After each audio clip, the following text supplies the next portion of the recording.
नमस्कार, मैं हूं आपके साथ श्वेता झा। ये हुई ना बात आप देख रहे हैं और आज बात होगी खास करके फरवरी आई 7 फेरों का बसंत लाई। जी हाँ, ये मौका ही कुछ खास है इसलिए क्योंकि लाखों घरों में शादियों के सीजन का इस समय बेसब्री से इंतजार रहता है। वो मौका आ गया है जिसका इंतजार था। शुक्र ग्रह 2 दिन पहले ही उदय हो चुके हैं, वो अब तक अस्त थे। ऐसे में 50 दिन बाद फिर गूंजेगी शहनाई। शुक्र है, विवाह की बेला आई। जी हाँ, कब शुभ मुहूर्त है, कौन से अबूझ साए हैं, इन सब पर हमारी बात होगी। फरवरी आई 7 फेरों का बसंत लाई। हमारे साथ इसी पर बात करने के लिए बेस्ट पैनल भी मौजूद है। इन सभी से आपका परिचय हम करा देते हैं।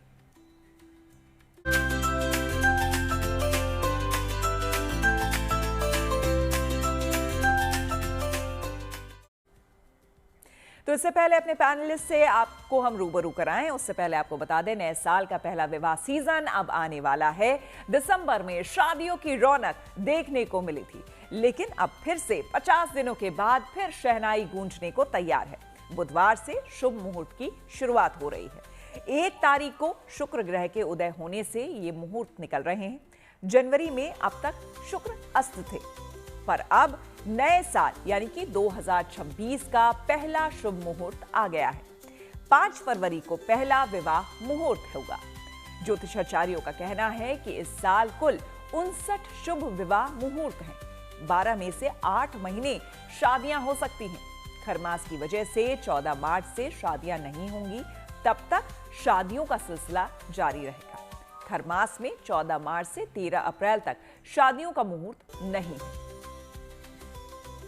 तो सनातन संस्कृति में मांगलिक कार्यों के लिए शुभ का उदय होना यानी कि शुक्र का उदय होना जरूरी है, क्योंकि शुक्र को हम शुभ मानते हैं। शुक्र ग्रह प्रेम संबंधों को प्रगाढ़ बनाता है, दाम्पत्य सुख में वृद्धि का कारक माना जाता है और यही वजह है कि शुक्र उदय के बाद ही मांगलिक कार्यों की शुरुआत होती है। विवाह, गृह प्रवेश, मुंडन जैसे कार्यों के लिए शुक्र उदय जरूरी है। 1 फरवरी को मकर में उदय हो गए शुक्र, तो 12 अक्टूबर तक मकर राशि में रहेंगे शुक्रदेव। यानी कि इस साल 12 में से 8 महीने शादी के साए बने रहेंगे। देश के जाने माने ज्योतिषियों से मांगलिक कार्यों के शुभ मुहूर्त और महत्व पर हम चर्चा करेंगे। साथ ही शादियों के सीजन में कारोबारियों की उम्मीद और बाजार की रौनक किस तरह की रहेगी वो भी आपको हम दिखाएंगे। तो चलिए, हमारे साथ जो पैनलिस्ट जुड़ रहे हैं उनसे आपका परिचय करा देते हैं। सबसे पहले पंडित संजय शर्मा, ज्योतिषाचार्य, हमारे साथ जुड़ रहे हैं। संजय शर्मा जी, आपका बहुत बहुत स्वागत है। साथ ही वान्या आर्य जी हमारे साथ ज्योतिषाचार्य जुड़ रही है। वान्या जी, आपका भी बहुत स्वागत है। आकाश जिंदल जी हमारे साथ जुड़ रहे हैं, जो कि इकोनॉमिस्ट है और मार्केट एक्सपर्ट है, तो मार्केट के बारे में बताएंगे। आकाश जी, आपका भी बहुत बहुत स्वागत है।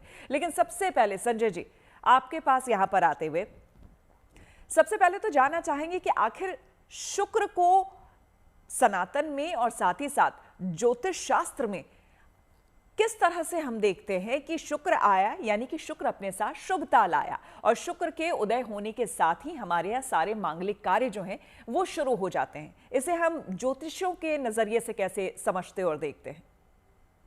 जी, बहुत सुंदर प्रश्न किया है। एक मंत्र से प्रारंभ करूंगा क्योंकि प्रोग्राम जो है मांगलिक है और विवाह से रिलेटेड है, इसलिए मंगलम भगवान विष्णु मंगलम गरुड़ध्वज मंगलम पुंडरीकाक्षाय मंगलाय स्तनोहरि तदेव लग्नं सुविनं तदेव ताराबलं चंद्रबलं तदेव विद्याबलं देवबलं तदेव लक्ष्मीपते तेन्द्रुगम स्मरामि।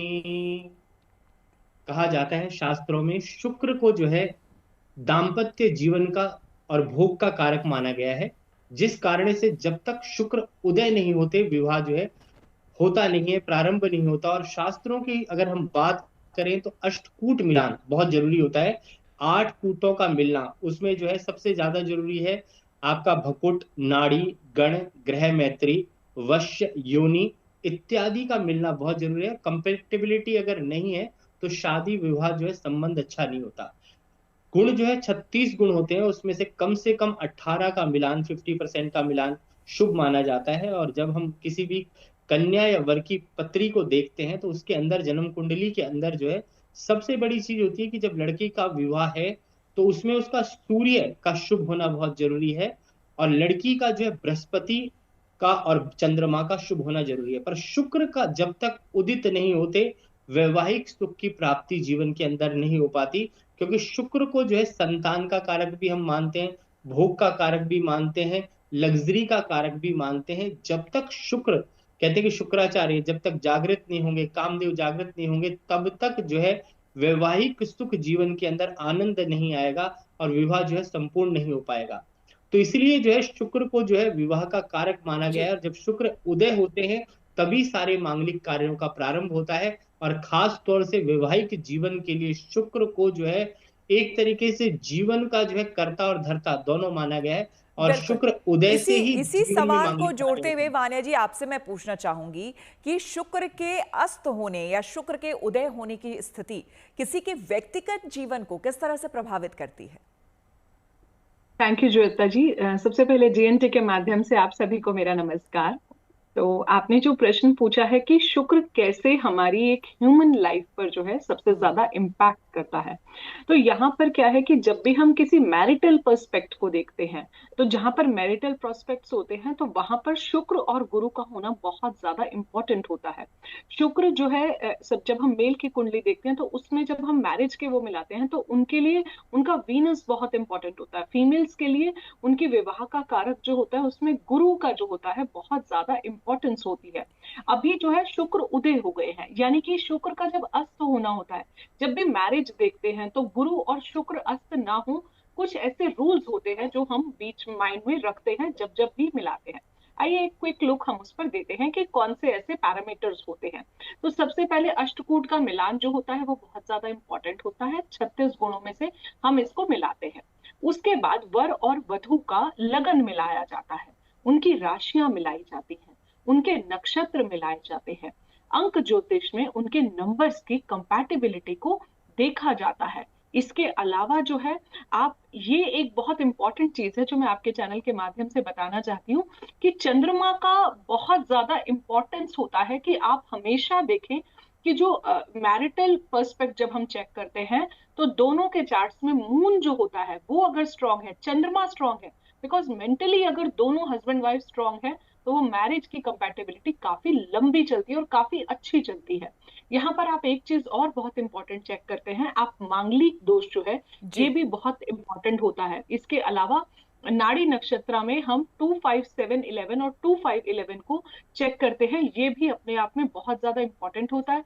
शुक्र वैवाहिक सुख का कारक होता है, शुक्र लग्जरीज का कारक होता है, शुक्र मैरिटल प्रोस्पेक्ट का कारक होता है, शुक्र प्रोगेनी को जो है आगे लेके जाता है, कहीं ना कहीं फिजिकल कंपैटिबिलिटी का कारक होता है। तो जब शुक्र अस्त होता है तो इन सारी चीजों में कमी हो जाती है। बिल्कुल। तो इस साल आप देखें टोटल 59 मुहूर्त जो है इस पूरे साल में जो है आ रहे। बिल्कुल। तो यानी कि शुक्र का आपके जीवन में उदय होना और स्ट्रांग होना एक तरीके से बहुत जरूरी है। अगर आपको ये तमाम चीजें चाहिए अपने जीवन में, शुभता चाहिए अपने जीवन में, और इसी से जुड़ा हुआ जाहिर सी बात है कि ये बहुत बड़ा इकोनॉमिक्स ये प्ले करता है मार्केट में भी। आकाश जी हमारे साथ जुड़े हुए हैं। आकाश जी, इस बार 2026 में बताया जा रहा है लगभग 46 लाख शादियां होने वाली है, और अगर इसको देखा जाए तो 6.5 लाख करोड़ के कारोबार का अनुमान भी इस बार लगाया जा रहा है। मार्केट किस तरह से पहले से ही गदगद है या फिर उम्मीदें किस तरह की?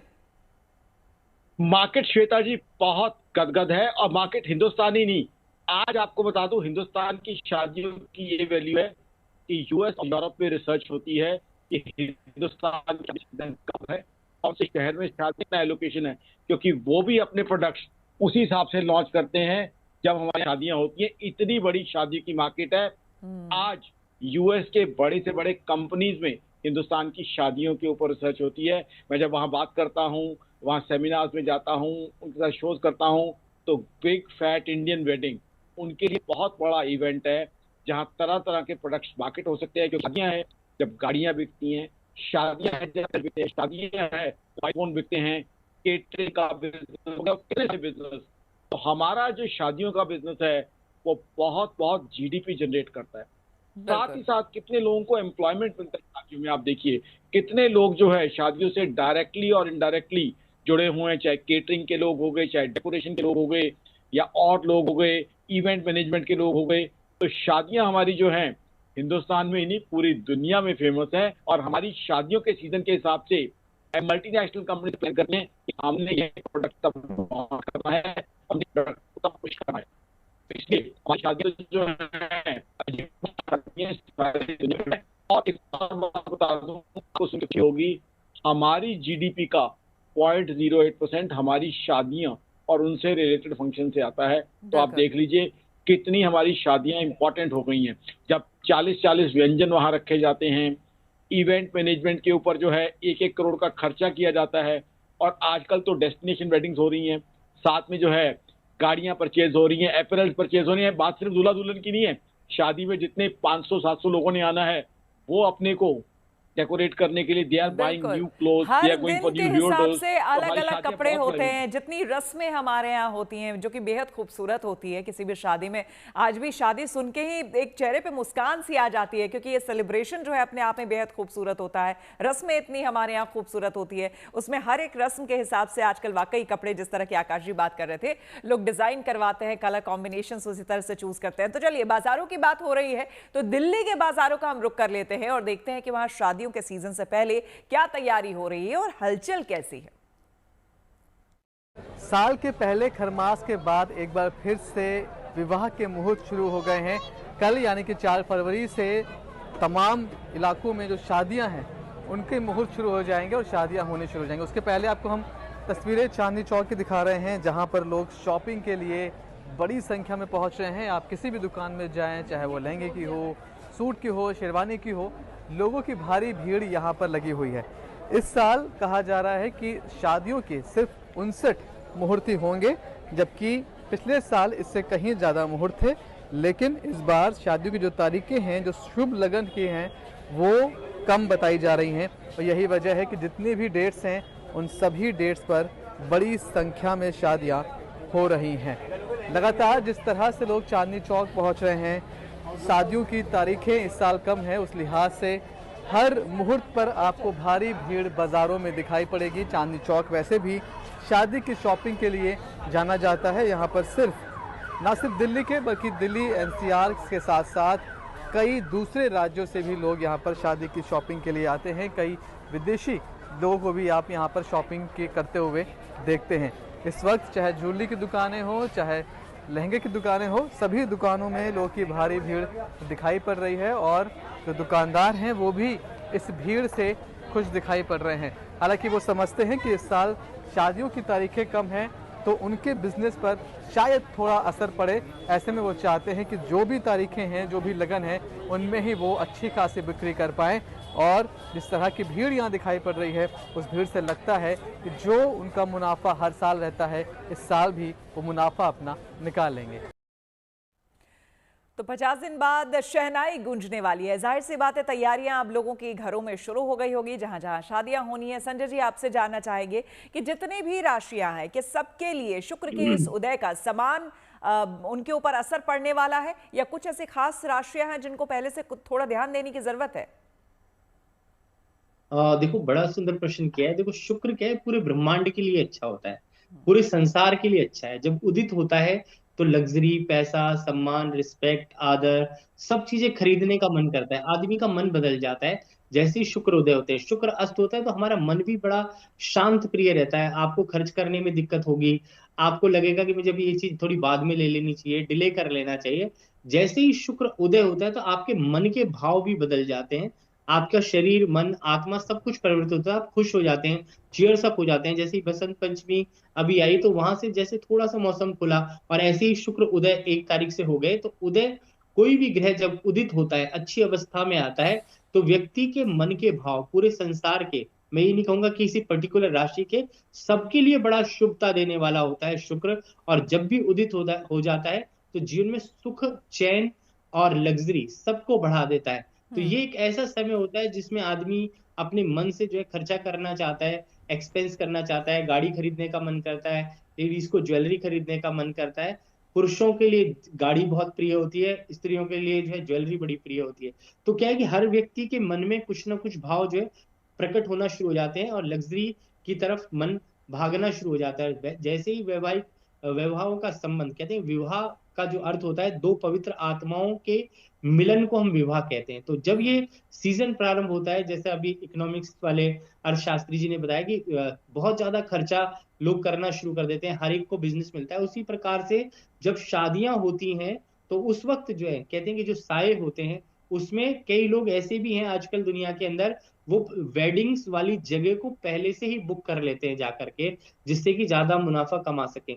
तो ये ऐसी सीजन वाली चीजें हैं जहां पर लोग सब चीजें महंगी होना शुरू हो जाती हैं, चाहे ज्वेलरी देखें चाहे कोई भी आइटम देखें, सब चीजें महंगी हो जाती है। और शुक्र जैसे ही उदित होता है तो चीजों में काफी अच्छा प्रभाव आता है, और शुक्र जो है जीवन में सुख और आनंद को दे देता है। इसलिए लोग जो है शुक्र को प्रसन्न करने के लिए जो है दूध से स्नान करते हैं, लग्जरी करते हैं, चीजों को बांटना शुरू करते हैं। तो शुक्र जीवन के लिए बड़ा शुभता देने वाला है। अगर शुक्र जीवन में अच्छा नहीं होगा तो आदमी की लग्जरी कभी भी नहीं बढ़ेगी। जिनका नीच का शुक्र होता है उनके जीवन में लग्जरी बहुत कम हो जाती है। जिनका उच्च का शुक्र होता है, मीन राशि में एक्सॉल्टेड होता है शुक्र, तो उनके जीवन में लग्जरी पैसा अपने आप चल बिल्कुल। और करके आता ऐसे है। लोग जिनके जीवन में शुक्र जो है वो नीच का है, उसे कैसे अच्छा किया जाए, इसके बारे में भी उपाय हम आपसे जानेंगे आगे। लेकिन मान्य जी, आपसे समझना चाहेंगे, क्योंकि अब वो शुभ घड़ी, शुभ बेला आ गई है, जिनके घरों में शादियां होनी हैं, बात रिश्ते होकर के रुके हुए थे बस इस शुभ मुहूर्त के लिए, तो जरा उनके लिए फटाफट बता दीजिए। क्योंकि फरवरी में हम देख रहे हैं, फरवरी में बहुत कम ही दिन है जब शुभ विवाह के संयोग बन रहे हैं, क्योंकि फिर खरमास शुरू हो जाता है 14 तारीख से, मार्च से, तो उसके बाद फिर रुक जाएंगी। तो कुछ ऐसी खास तिथियां अगर आप बता पाए। जी, आप बिल्कुल ठीक कह रही हैं श्वेता जी। अगर हम फरवरी के महीने की बात करते हैं, अगर हम तिथियों की बात करते हैं, तो आप लोग सब जीएनटी के माध्यम से नोट कर सकते हैं। तो पहली तिथि आ रही है 5 फरवरी, उसके बाद है 6 फरवरी, 8 फरवरी, 10 फरवरी, 12 फरवरी, 14 फरवरी, 19 फरवरी, 20 फरवरी, 21 फरवरी, 24 फरवरी, 25 फरवरी और 26 फरवरी। ये जो तिथियां हैं ये सिर्फ फरवरी की हैं। 14 मार्च से 13 अप्रैल को जो है खरमास शुरू हो जाएगा। मार्च की तिथियां भी मैं आप लोगों को जीएनटी के माध्यम से बता देती हूँ। मार्च में है 2 मार्च, 3 मार्च, 4 मार्च, 7 मार्च, 8 मार्च, 9 मार्च, 11 मार्च और 12 मार्च। तो ये तिथियों में जो है आप लोग चूज कर सकते हो। बहुत लिमिटेड है क्योंकि इस बार जो है शुक्र अस्त थे, और साल में जो है कुछ अभूज मुहूर्त भी होते हैं जहां पर कोई अलग से डेट निकालने की जरूरत नहीं होती है। उन मुहूर्त पर जो है कोई भी मैरिज के या फिर कोई भी मांगलिक कार्य जो है वो सारी चीजें करी जा सकती हैं। तो थोड़ा सा लिमिटेड पीरियड है, तो आप लोग जो भी अपनी मैरिजेस को प्लान कर रहे हैं तो आप जो है कुंडली मिलान को आप प्रॉपर जो है करें। और जब हम कुंडली मिलाते हैं तो उसमें जो आपकी कुंडली का 7th लॉर्ड होता है वो बहुत इंपॉर्टेंट होता है। 7th लॉर्ड कैसा प्लेस है, क्योंकि 7th लॉर्ड जो है शादी का कारक होता है। नवमांश में जो है 7th लॉर्ड की क्या पोजिशन है ये बहुत इंपॉर्टेंट होता है। नाड़ी नक्षत्र में बहुत ज्यादा 6, 10 तो नहीं है, ये बहुत इंपॉर्टेंट होता है। जो नेटिव्स हैं उनके जो नंबर्स हैं न्यूमरोलॉजी के हिसाब से वो बहुत ज्यादा मेलेफिक तो नहीं है। मांगलिक का चलन करना बहुत ज्यादा इंपॉर्टेंट है।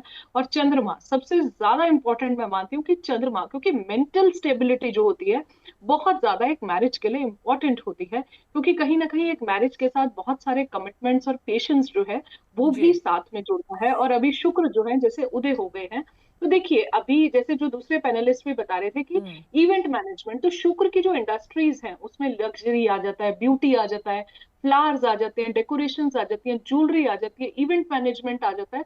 तो जैसे जैसे जब जब शुक्र उदय होगा आप देखेंगे श्वेता जी ये इंडस्ट्रीज एकदम से बूम करती हैं। ज्वेलरी रेट्स जो है, मेटल इंडस्ट्री जो है एकदम से जो है। जी कई बार हमने देखा है कि इवन इफ अगर गोल्ड के रेट बहुत ज्यादा भी इस समय में रहते हैं, लेकिन उसके बावजूद जो खरीदार हैं जिनके घर में शादियां होनी है वो रेट्स पे नहीं जाते हैं। उन्हें अगर ज्वेलरी लेनी है तो वो लेते ही है ज्वेलरी।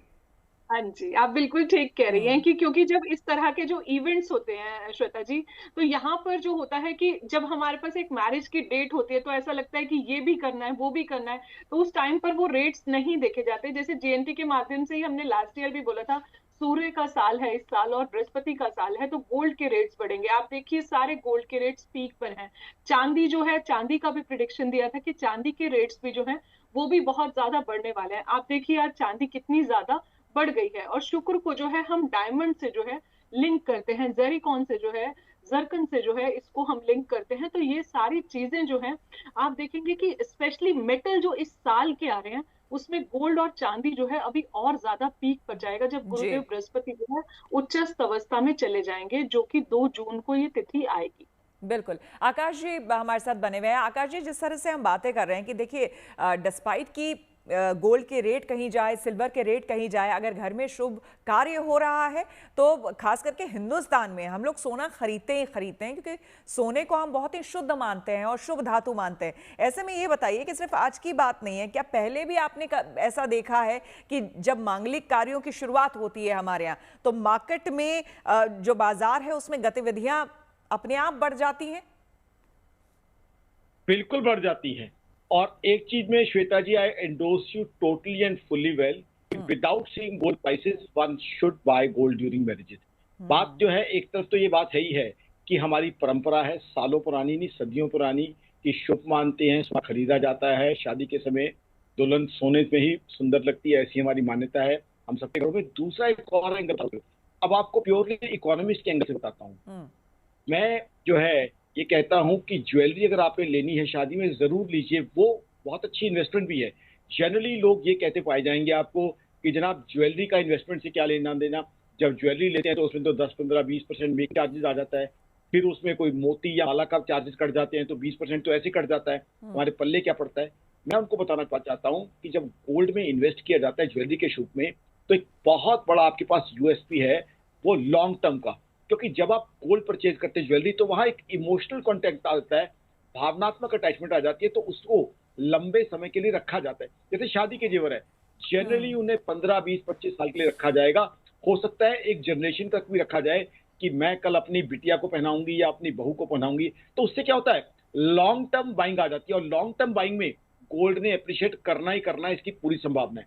अदरवाइज अगर कोई इन्वेस्टर लेता है तो वो 3 महीने 4 महीने बाद थोड़ा सा रेट बढ़ा तो he's always tempted to sell and make money. But something which you have during your marriage, it would be emotionally connected to your mind and soul. तो उसको आप अपने दिल से लगा के रखेंगे, और वो आपको खुशी भी देगा, सौंदर्य भी देगा, और इकोनॉमी की नजर से, आकाश इंदल और आकाशइंदल.in की नजर से देखिए, आपके लिए बहुत बढ़िया पोर्टफोलियो भी बना देगा। तो इसलिए जो लोग धारणा रखते हैं कि कुछ भी हो सोने का रेट, हमने तो शादी में सोना खरीदना ही खरीदना है, मैं इकोनॉमिस्ट और फाइनेंशियल एक्सपर्ट होते हुए उन्हें पूरी तरह एंडोर्स करता हूं। ये जो हमारी कन्वेंशनल विजडम है, ये सदियों पुरानी जो हमारी सोच है, वो आज आ रही है। देखिए आज हम बैठे बैठे हम सब कितने ज्यादा वेल्दी हो गए, मुझे लगता हम है सबकी दादी और आकाश जी, अब तो मुझे लगता है कि बहुत ज्यादा आपको फैक्ट्स या एग्जाम्पल देने की जरूरत भी नहीं होगी, क्योंकि सोने का रेट जहां पहुंच चुका है ना, तो जिन किसी के पास भी सोना होगा, पुराना सोना, अभी उनसे ज्यादा खुश मुझे नहीं लगता है कि और कोई होगा, और धनवान कोई होगा, क्योंकि मुझे लगता है, और इसमें भी सारा क्रेडिट महिलाओं को जाता है, क्योंकि महिलाएं सबसे ज्यादा खरीदारी करती रहती हैं, न सिर्फ शादी विवाह में बल्कि अनदिना भी सोना उनका प्रिय है। तो चलिए उसके बारे में और आपसे हम बातचीत करेंगे, मार्केट के अप एंड डाउन्स के बारे में हम जानेंगे। संजय जी, आपके पास आते हुए, देखिए आजकल अरेंज मैरिज तो होते हैं, लेकिन लव मैरिज का भी उतना ही चलन है हमारे यहाँ। उन पर अगर देखा जाए तो ग्रहों का किस तरह से प्रभाव पड़ता है इन दोनों ही मैरिजेस पे? जी, मैं बिल्कुल बताऊंगा आपको इसके बारे में। पर उससे पहले मैं आपको एक चीज बताता हूँ। जैसे अभी इन्होंने बताया कि इकोनॉमी का एक सिद्धांत है, higher the price lower the demand, lower the price higher the demand, all things are constant. ये किन्स की थ्योरी है। पर यहाँ पे हमारे हिंदुस्तान में ये थ्योरी भी फेल हो जाती है कि भाई चीजें जो है हम जब कितनी भी महंगी हो जाए फिर भी खरीदते हैं, ये हमारे शास्त्र के से अलावा। दूसरा, लव मैरिज की जब बात करते हैं, हम अपने 5th हाउस से देखते हैं कि कुंडली के अंदर आपका 5वां भाव जो है प्रेम का होता है। अगर वहां पर कोई भी पाप ग्रह अगर बैठा हुआ है जन्म कुंडली के अंदर, तो व्यक्ति की जो है लव मैरिज ही होगी। और लव मैरिज किस प्रकार से होगी? अगर वहां पर राहु बैठ जाएगा तो इंटरकास्ट या इंटर कम्युनिटी शादी हो जाती है। शनि बैठ जाए तो भी, अगर गुरु बैठ जाए तो आपका जो है किसी धार्मिक इंसान से शादी होगी। तो ग्रहों के हिसाब से ही लव मैरिज और अरेंज मैरिज होती है। तो पंचम भाव में जो ग्रह आपके बैठे हुए हैं या उनके ऊपर किसी की दृष्टि है, उसी के हिसाब से हमारा विवाह होता है। और लव मैरिज में आप ये सोचें कि लव मैरिज, आजकल जो लव मैरिज होती है, अगर प्रेम हुआ भी है तो लव टू अरेंज भी आजकल जो है लोग कर रहे हैं। और प्रॉपर लव मैरिज जो है वो कम हो गई है भारतवर्ष में, पहले बहुत ज्यादा होती थी। पर आजकल अरेंज मैरिज का धीरे धीरे जो है ट्रेंड आता जा रहा है, और लव टू अरेंज ही हो रही है। क्योंकि जिस तरीके से परिस्थितियां ग्रह बदलते जाते हैं, सृष्टि बदलती है, वैसे ही लोग शादियां करते हैं। पर शादियां कुछ परसेंट कम भी हो गई। बहुत सारे लोग ऐसे भी हैं दुनिया में जो शादी करना ही नहीं चाहते। क्यों? क्योंकि उनकी परिस्थितियां, मन, आत्मा, कई बार शादी के लोग शादी से डरने भी लग गए हैं। तो क्या है कि ऐसे वक्त में आपको जो है ये सोचना है कि हमें शादी अवश्य करनी है। शादी में जीवन के अंदर सुखता जो है जरूर आए, शुभता आए, और जीवन सुख में और आनंद में रहे। ऐसी सोच से शादी करें जिससे कि जीवन सुखद हो और आनंद में रहे। तो शास्त्रों के हिसाब से विवाह एक पवित्र आत्माओं का मिलन है।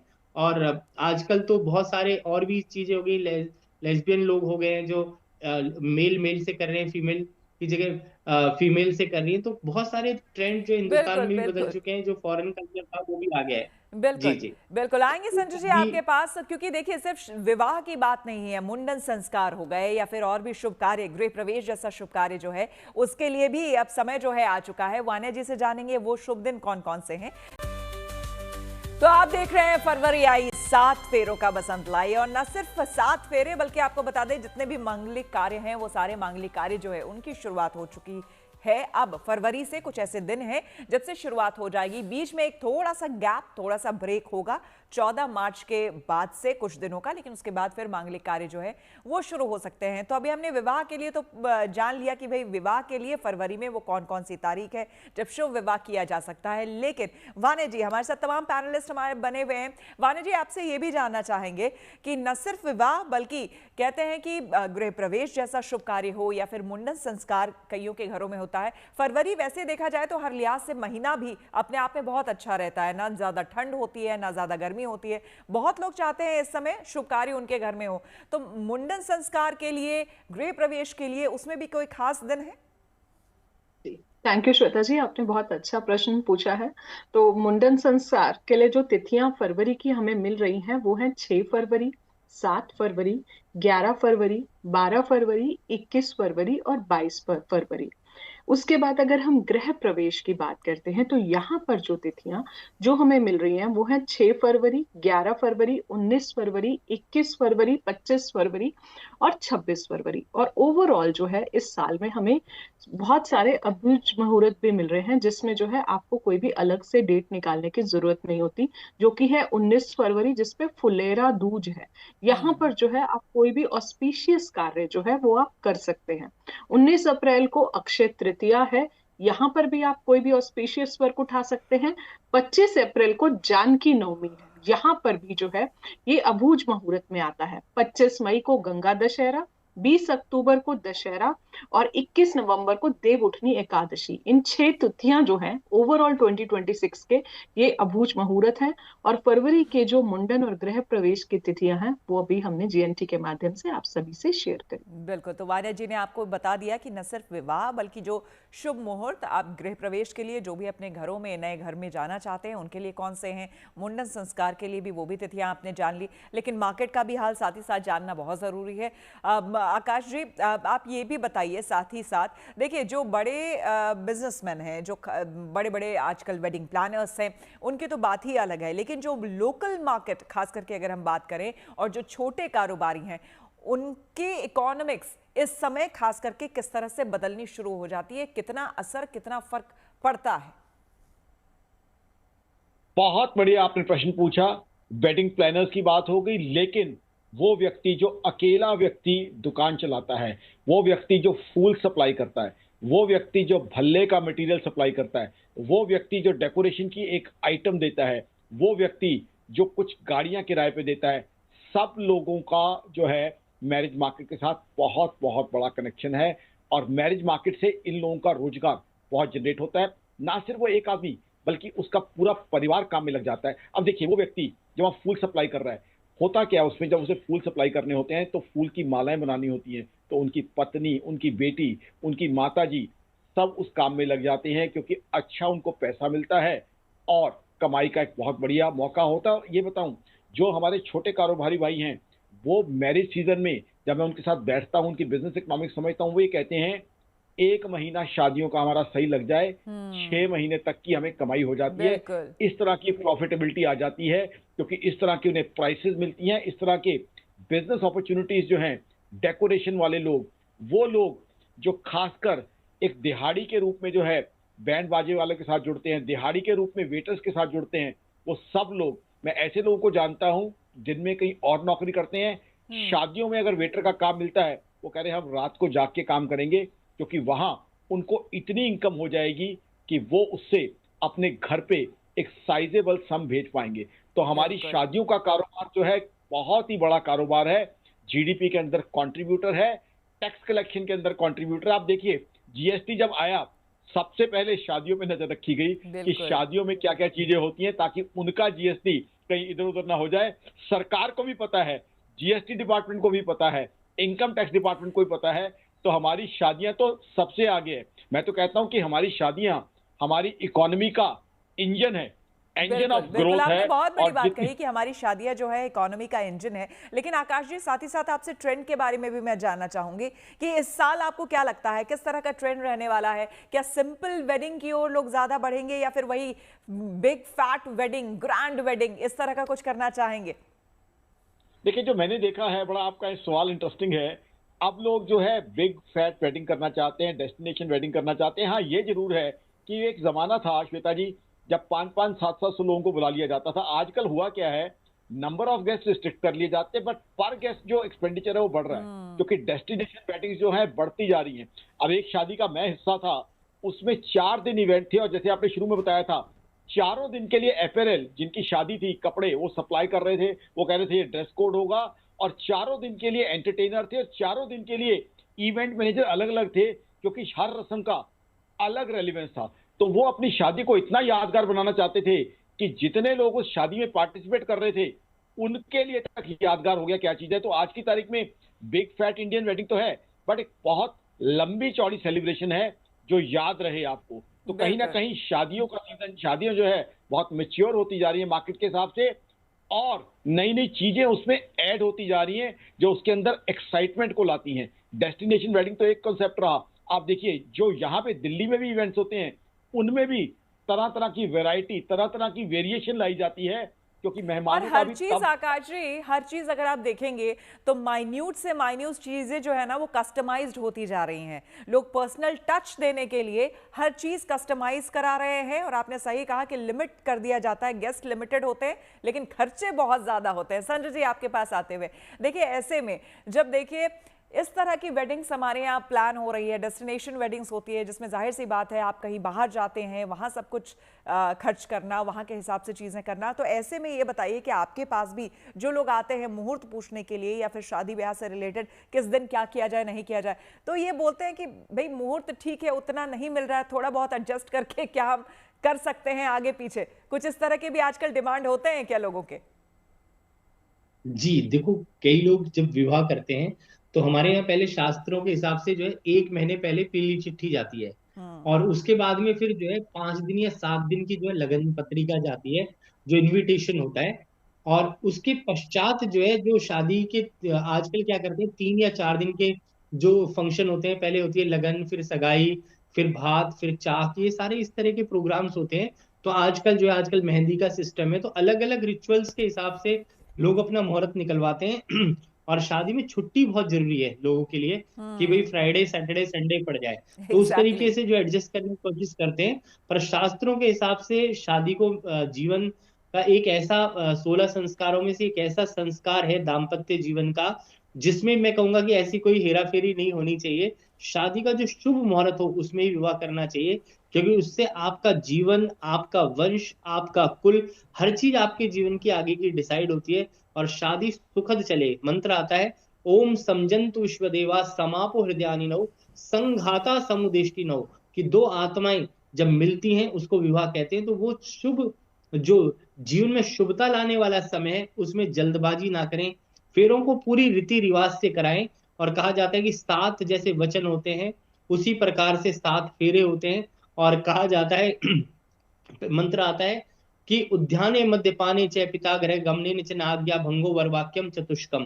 तो क्या है कि ये सब जो फेरों में हम वचन बुलवाते हैं, सब कुछ करवाते हैं, तो वचन का भी बड़ा महत्व होता है। और शादी की स्टेबिलिटी के लिए जो है वचन बुलवाया जाता है, सप्तपदी कराई जाती है कि 7 कदम जो है साथ साथ मिलकर के चले दोनों पति पत्नी, जिससे कि आपके जीवन में स्टेबिलिटी आए। एक पत्थर रखवाया जाता है, जिस प्रकार से पहाड़ अपनी जगह से हिल नहीं सकता, उसी तरीके से उसके लड़की के भाई जो है स्टेबिलिटी के लिए उस पत्थर के ऊपर पैर रखवाते हैं कि जीवन जो है स्टेबल रहे, शादी चलती रहे, टूटे नहीं कभी भी। क्योंकि हमारे यहाँ पे जो तलाक शब्द है ही नहीं हमारी डिक्शनरी के अंदर, पर आजकल बिल्कुल। इतने ज्यादा हो गए हैं जिसको जो है त्याग देना चाहिए। और मैं कहूंगा कि इस साल ऐसा है, प्रण करें कि शादियों को ना तोड़ें, कोशिश करें चलाने की, क्योंकि जीवन जब भी आगे चलेगा जब आप खुश रहेंगे। अगर नहीं बिल्कुल। भी बन रही तो थोड़ा बहुत कंप्रोमाइज करके संजय जीवन को जी की चलाना बात को, चाहिए। संजय जी आपने बहुत अहम बात कही, बहुत, क्योंकि ये मूल है, ये कोर है जिसको समझने की जरूरत है यहाँ पर।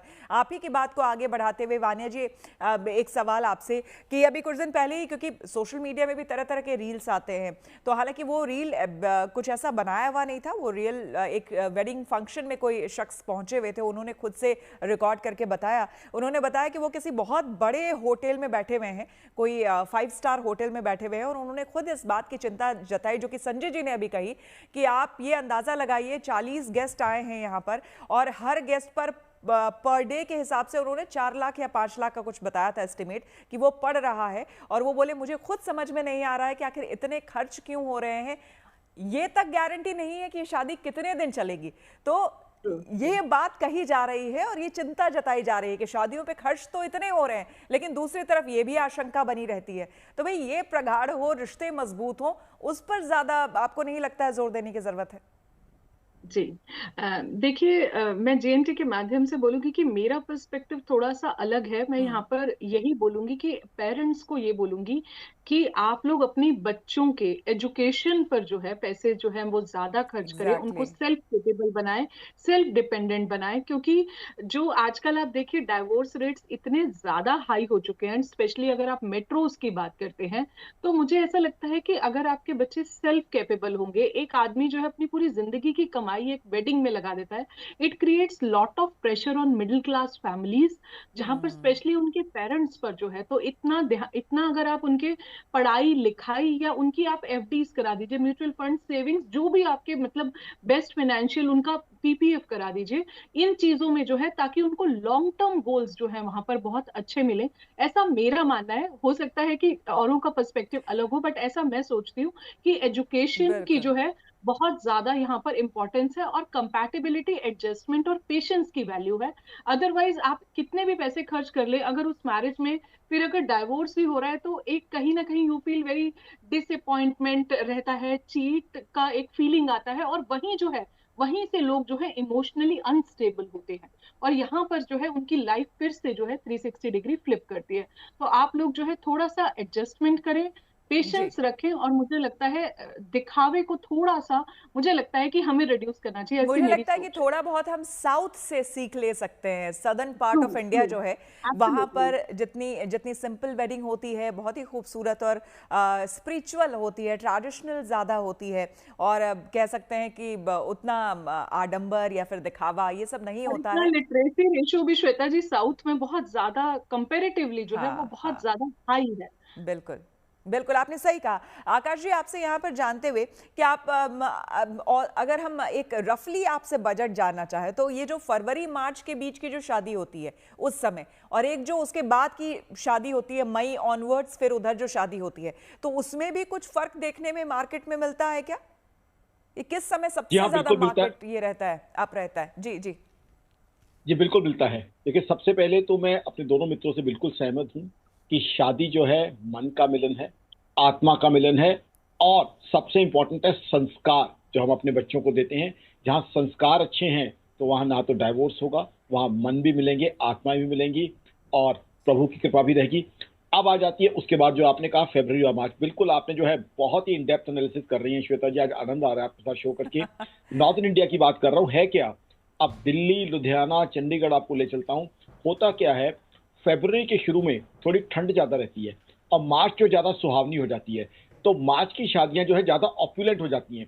क्योंकि फरवरी की शादियां जो है, अब मान बिल्कुल। लीजिए चंडीगढ़ में की जा रही है 1 फरवरी 2 फरवरी को, तो ठंड का थोड़ा कंसर्न रहता है, तो उतनी ऑप्युलेंस नहीं आ पाती उनमें। मार्च में ऑप्युलेंस ज्यादा, ग्रैंडियर आ जाता है। और एक चीज और बताता हूँ आपको, हमारी शादियों का, मैं अमेरिका और यूरोप में कुछ शादियों का हिस्सा रहा हूँ हमारे मित्रों की, तो वो हमें ही बताते हैं हिंदुस्तानियों को, समय की कमी है थोड़ी आकाश जी, अमेरिका यूरोप घूमने की जरूरत ही नहीं, आपकी तो शादी उससे ज्यादा जो है और अब तो अमेरिका और यूरोप के लोग यहाँ शादियों में पार्टिसिपेट करने आ रहे हैं भाई, बकायदा बुकिंग करा करके। तो ये तो बात ही अपने आप में, हमारी शादियां अपने आप में बहुत खूबसूरत, बहुत अच्छी होती है। और देखिए, शुक्र उदय की बात हो रही है तो कहा गया है कि शुक्र सिर्फ सौंदर्य और समृद्धि का प्रतीक नहीं है, आस्था अब अर्थव्यवस्था से जब मिल जाती है तो बाजार भी मुस्कुराता है, जाहिर सी बात है। और बाजार मुस्कुराता रहे और हमारे यहाँ इस तरह से जो हमारे ट्रेडिशंस हैं वो भी खूबसूरती से निभाए जाते रहे, हम यही उम्मीद करेंगे। आप सभी का बहुत बहुत धन्यवाद हमारी इस चर्चा में शामिल होने के लिए।